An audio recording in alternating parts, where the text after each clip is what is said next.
One thing I'll never understand is the intensity or veracity that people who desire promiscuity will go after those who do not. I know it's kind of commonplace in modern society for people to be more loose, but that's a propagandized article. It's not a natural thing for people to just sleep around and, whore themselves out.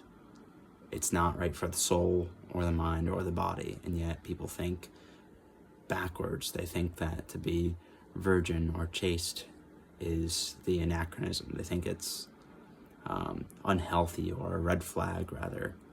Somehow, the idea of maintaining one's soul intact and giving that preserved body and soul to your person whom you will be wed to is seen as bizarre and backwards. People especially love to use the comparison of, oh, well, you wouldn't just get a car without test driving it, or you wouldn't buy a pair of shoes without trying on multiple sets. Like, it just makes no sense at all. It's such a consumerist mindset, and it's such a Protestant postmodern mindset to think that you have to have the experience in order to know, oh yes, this is what I want. When in reality, most people have no clue what they want. They're just trying to fail through until they reach something that tells them, hey, I'm not going to let you fail through anymore. I'm going to stop you here. And so they just kind of give in to that, like, oh, I can stop here now. But yeah, the reason I'm saying this is because I just was talking to someone and they're like insulting me because I haven't been in a relationship before, which is kind of crazy, I'm single, I have a home, I am a pretty upstanding guy, I would think, when it comes to my social circles. I work, I'm mostly well respected within my job, but I'm deplorable because I've never had sex before. Tell me how that makes sense. It's like, and it's not even the people that are just like super progressive, or it's not even the people that are just so far into ideological offshoots, like most people would think of, like feminism or other such things. But it's just like seemingly normal, rather, people, both guys and girls. They think it's really weird.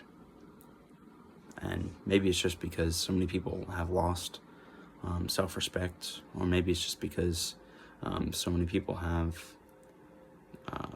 no idea how to nourish their spirit, or they just choose not to and they ignore it and choose to go against it, because if they acknowledge the wrongdoings, then they realize how far below they are, how deep in the red they are.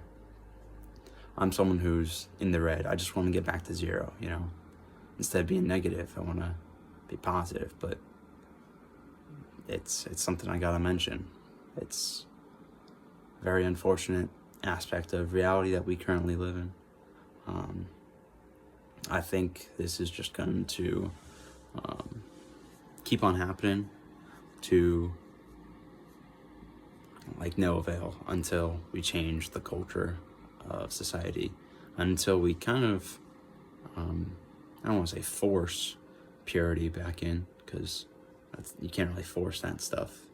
Historically, that's been attempted, and it just doesn't typically work. But I think it's very important that people understand the weight of chastity and purity. And I'm not saying, oh, you have to have a 100% pure mind all the time, and to, stray from that is to sully yourself. Like, sure, common sense tells you, what happens when you unchasten your mind and body.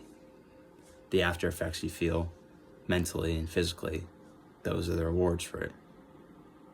Obviously, the reverse is also the same. To have a chaste body and mind gives you the just rewards of those. So that's all I really want to say. Just spur of the moment kind of thought, driven on by a conversation that I had forcibly cut off because they didn't want to hear any of it and they just decided to insult me. Yeah, that's all.